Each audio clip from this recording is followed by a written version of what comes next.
呢一個時間我都發現，我望到呢個場真係好靚，特別後面呢盞燈，呢個牌閃閃亮嗰個心情咁好開心。我覺得呢個時候應該要請你介紹下呢一個地方，點解會成立呢個地方，有啲咩使命啊咁樣。咪多謝你話呢度靚啊！咁其實我自己都好中意呢度地方嘅。咁呢度一手一腳，我哋即係由設計啊、揾地方啊等等嚇，咁其實都即係經歷咗好多嘢嘅。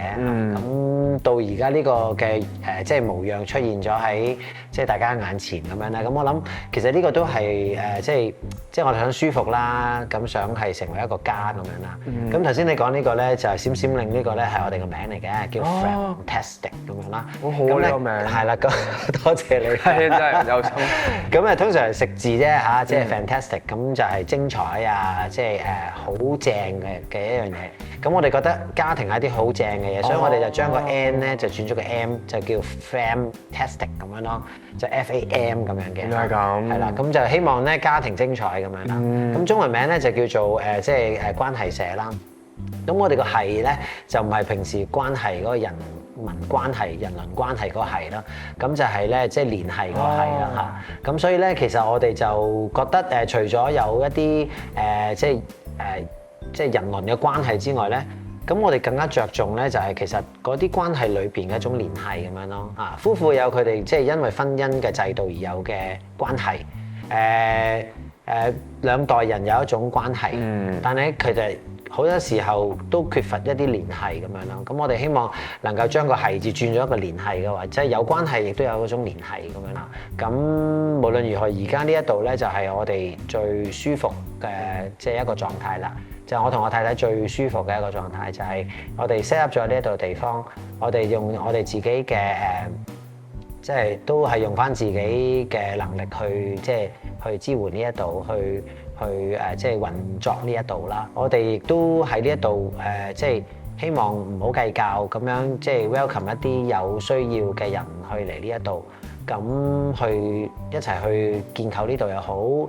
一齊嚟到呢一度去，即係得到一啲嘅服務啊，得到一啲支援啊咁樣咯嚇。咁所以呢一度係講得所謂老土啲嘅就係即係一種對於即係喺神喺我生命裏邊啦，係喺我心中咧嗰種呼召嘅一種回應啦。咁呢個呼召好多時，如果要去講，我太太都講喺我度先嘅嚇，即係喺我度嚟先嘅嚇。咁但係我亦都好感恩太太能夠係即係當我將呢一個嘅諗法講出嚟嘅時候咧，咁其實佢都好快地贊成咯嚇。我諗我哋又即係屋企又唔會因為咁樣而係即係唔富足啊嗰啲咁樣嘅嚇。咁佢亦都有嗰種信心，我亦都好開心。咁樣咯，咁所以呢一種係一種配合，咁慢慢實現咗喺呢度。咁我諗，當啲仔女大咗，佢哋都會去外國讀書啊等等嘅時候咧，呢度就係我同我太太兩個係即係好好嘅，即係夢想嘅實現嘅地方。咁我亦都希望呢個我自己嘅家庭亦都擺喺呢一度咁樣咯。另一個家係啊，最好嘅安排。係啊，我哋都好多元素嘅，我哋喺呢度會有啲即係直播嘅音樂會啊。咁我哋呢度會有一啲嘅即係拉筋啊，即係或者身體上面嘅一啲嘅即係舞動啊 movement 啊。咁我哋呢度會有幾間輔導房，我哋會有即係個別嘅輔導啊。咁我哋都有啲親子啊等等嘅一啲嘅活動啦。咁我哋都希望幫一啲低收入家庭咧，佢哋影一張好嘅家庭照啦。係啊，點解屋企家呢個概念對你嚟講係咁重要嘅？因為我記得咧，就係細個時候咧，覺得阿爸咧係好錫阿媽嘅。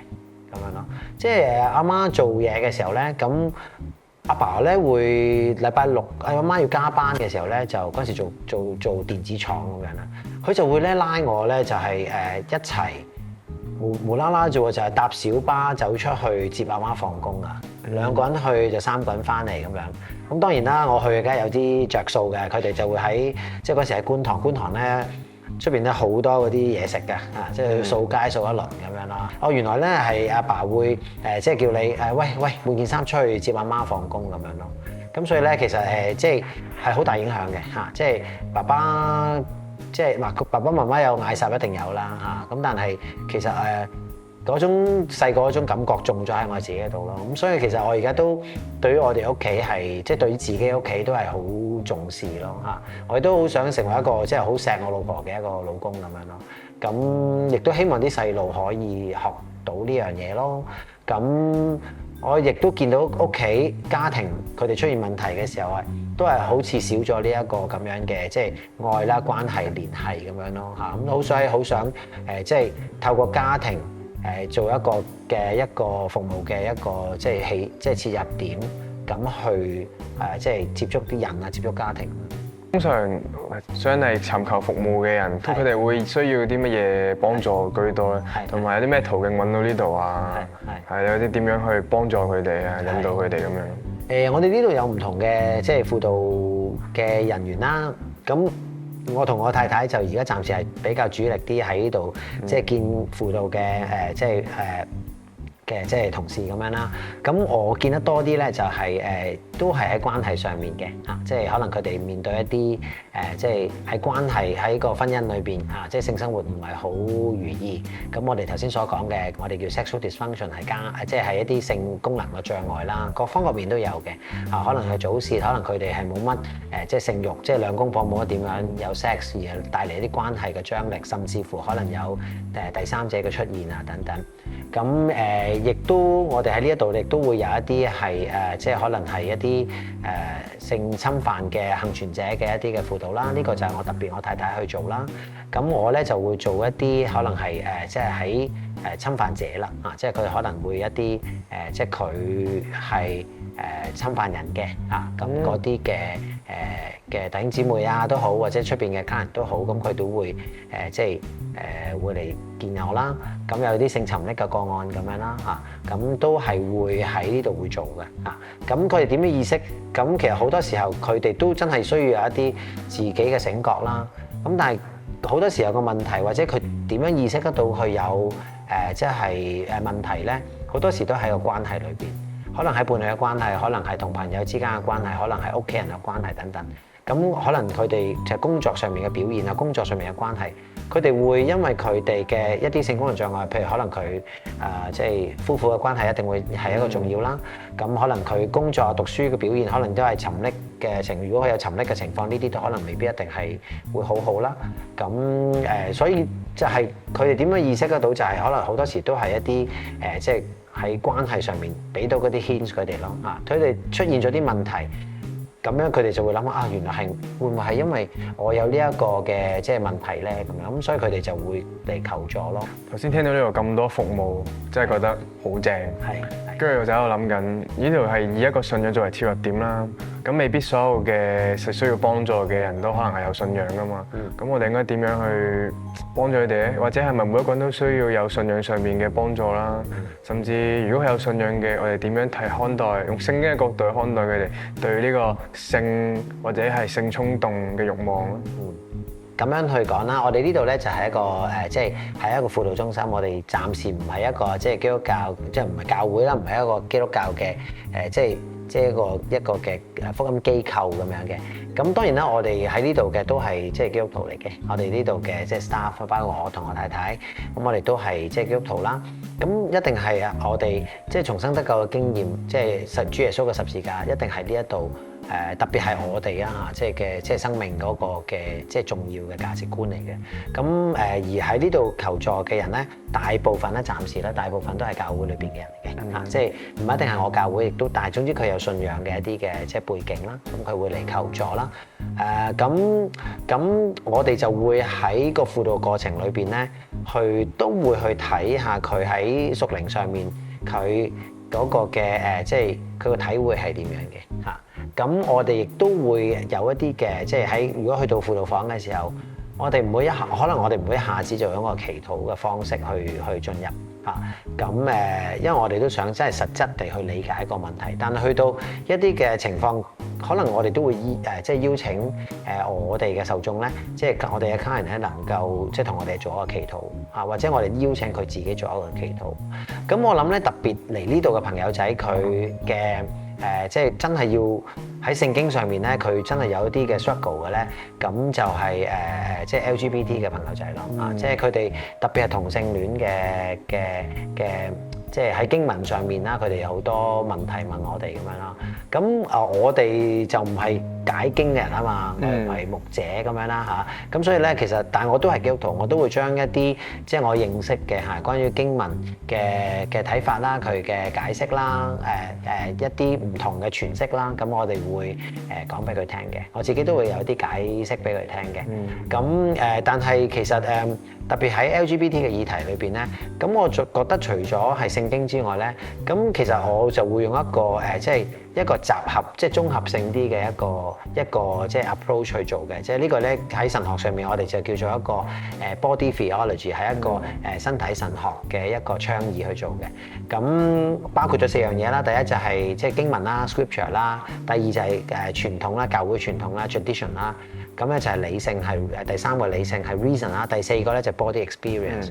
咁body experience 咧係嗰個人嘅 body experience 嘅，即係其實佢點樣嘅經驗咧，究竟係咪個經文或者主流嘅論述係講到佢嘅身體應該點反應，佢就係能夠反應得到咧？咁好多時候咧，我哋都會喺即係個 body experience 裏邊去做嘅。譬如佢 LGBT 嘅議題，究竟佢其實係或者佢係 LGBT 都好，其實佢經驗緊嘅身體經驗係啲乜嘢咧？某個程度上都有一啲即係異性戀嘅相似等等嘅嚇，或者其實佢哋都有一種嘅意識形態係喺裏邊嘅嚇。咁我自己就會覺得係即係用幾個集合嘅方式去做咯嚇。咁但係即係咁講啦，即係 LGBT 嘅議題，我諗亦都係頭先都講咗，即係如果簡單能夠去幾句説話就能夠去定到案嘅，咁就唔使而家咁大嘅一啲嘅即係爭議啦。我想做嘅就係一個開始啫，即係可以喺輔導如果結合一啲即係教會上面啊嘅一啲輔導啊、牧養啊咁嘅時候咧，我都希望能夠即係有少少改變啦嚇，唔係淨係喺個經文上面去壓佢哋嘅，而係能夠可以喺佢哋都尊重或者都理解佢哋身體嗰種嘅需要。咁身體係因為個身體或者個 sexuality 咧，其實未必係唔好嘅嘢嚟嘅嚇。即係我哋都用我嘅身體咧經驗呢個世界，呢個係神創造嘅世界。即係譬如我好中意食嘢，譬如我好中意食嘢嘅。咁我就會感受得到咧，哇！原來食嘢咧真係好正，原來嗰隻蝦咧係神嘅創造，嗰隻龍蝦係神嘅創造咧，係咁美好嘅咁樣。但係如果我個身體係唔中意食嘢嘅咧，或者我唔會感受得到嗰個呢一 part 嘅世界咁樣咯。咁所以其實性係我哋嘅一種 design，係一種慾望啦，會俾一啲慾望我哋啦。但係呢種慾望其實都係會話俾我哋聽，其實唔淨係慾望啦，我哋嘅慾望唔係淨係身體嗰種射精啊咩嗰啲性高潮嗰下咁樣啦，而係同伴侶一種結合啦，即係性係有一種即係連繫性啊，有一種排他性啊，有一種親密感啊咁樣等等呢啲咧，其實都係我哋唔可以放棄嘅嘢咯。咁所以我哋喺呢度係有信仰嘅即係個 value 喺呢一度嚇，但係我哋都要係即係從輔導嘅角度去做翻一個專業，我哋想做翻嘅即係輔導上面嘅一啲嘅切入點咁樣咯。咁所以呢度將會好得意嘅嚇，或者將會不倫不類都得嚇，但係我哋就想喺呢度我哋做我哋覺得啱嘅嘢，睇一睇啦，試一試啦咁樣咯嚇。咁其他地方有即係教會嘅背景，有信仰嘅 value，而係做性治療嘅咧，我諗出邊嘅機構唔係咁多。呢個就咁樣。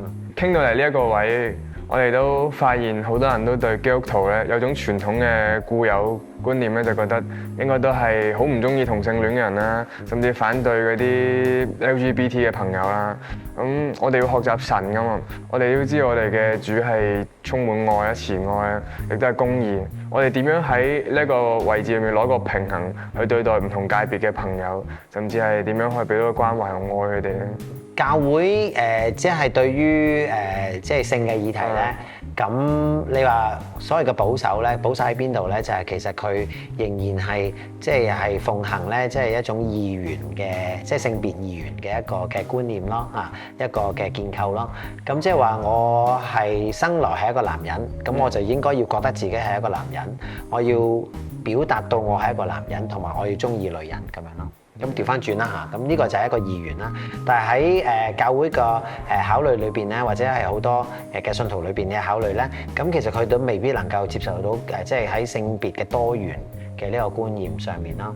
咁所以其實如果我哋要建立一個性別多元定係性別係二元嘅一個嘅討論裏邊咧，咁其實真係有好多神學同埋有好多嘅即係教會傳統嘅一啲嘅即係探討。有好多人都會覺得啊，教會從此以來都係即係接受即係都唔接受同性戀㗎啦，只接受即係異性嘅婚姻㗎啦咁樣嚇。咁呢個咧係我哋環教會裏邊嘅一啲諗法嚇。即係如果我哋真係忠於一啲喺歷史上面嘅一啲嘅記載嘅話咧，可能真未必係咁樣嘅嚇。教會喺中世紀嘅時候咧，其實都接受或者都幾即係幾 tolerate 得到啊，即係接納得到咧，即係同性嘅即係議題嘅咁樣咯。唔係我哋而家咁諗啊，一定由開頭到而家都唔俾啊嗰啲咁樣嘅嚇。咁當然啦，呢啲有好多學術嘅資料係可以去探究。今日嘅訪問唔能夠一下子就全部呈現到出嚟啦。咁你頭先所講話，即係神係又係慈愛，又係即係公義。咁我哋應該點樣去即係我哋做信徒應該點樣啊？或者呢個問題係挑戰緊我作為一個即係嗰個嘅輔導員，即係面對佢哋嘅或者同佢哋一齊同行嘅輔導員嘅，即係我作為一個輔導員啦，或者係一個有基督信仰嘅輔導員啦嘅一個挑戰嚟嘅嚇。咁不過我就喺度諗就係神係公義啦，當然啦嚇但係我驚我就驚濫用咗佢公義啫嚇。咁所以咧，其實我學識咗一樣嘢就我唔識得點樣喺地上面去做一啲 judgment 嘅時候咧，我就學習一啲謙卑，就係即係唔使喺地上面咧由我去為佢做一啲審判判佢有問題定係冇問題咯。但係我可以捉緊嘅就係作為一個輔導員，作為一個同行嘅基督徒，我可以用愛咧同佢去同行咁樣咯。咁所以我就係用一個接納嘅態度啦，去接納佢咯。咁當然佢有好多好似好混帳嘅嘢嘅，但係我自己覺得要有一個咁樣嘅即係態度咧，先至能夠有呢個咁樣嘅 position 咧，你先至能夠去即係同佢哋有一啲嘅即係同行啊、接觸啊嗰啲咁咯。阿姐姚姨，你真係偏向啲嗰啲愛啊嗰啲咁樣啦嚇，咁啊睇下神嗰度係即係佢嘅慈愛啊嗰啲咁啦。咁係嘅嚇，咁但係即係我亦都覺得如果有人要話佢揸住嗰個標準，神嗰個公義嘅標準，我就即係睇下你揸住嗰個神嘅標準係啲乜嘢嘅標準。我真係好想知道嗰個標準係啲乜嘢嘢。咁然後咯嚇，即係我覺得即係求聖靈就俾我哋有呢種嘅智慧或者呢一種嘅平衡度咯嚇。咁如果乜都唔識嘅話，我就寧願選擇去愛咯咁樣咯。呢個係我學習我人生信仰之中人生嘅嗰種嘅經驗累積而嚟嘅嗰一點嘅。如果叫你用一個詞語去形容你同神嘅關係，你會用咩字去形容咧？Fantastic 咯，fantastic 啦嚇。希望自己人生喺神嘅手中或者同佢同行嘅過程裏邊去 fantastic 啦。咁而係我又係一個好着重家庭，或者好想喺我自己嘅而家呢個家庭嘅服務中心裏邊去做嘅嘢嘅時候嘅呼召啊使命咁嘅時候，我會覺得食個字啦 ，fantastic 啦，用翻買一賣廣告啦，咁樣啦。